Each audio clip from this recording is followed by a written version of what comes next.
Identify the pipes to modify. Select the entities connected to the identified pipes. Move the object grip.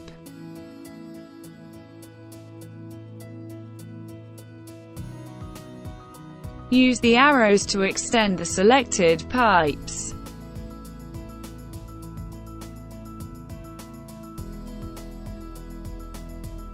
Make the change by entering the measurement.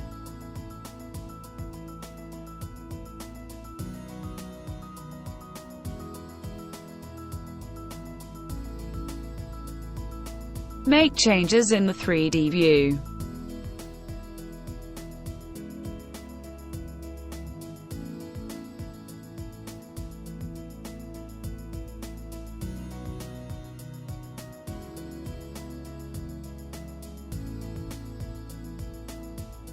Modify the vertical pipes.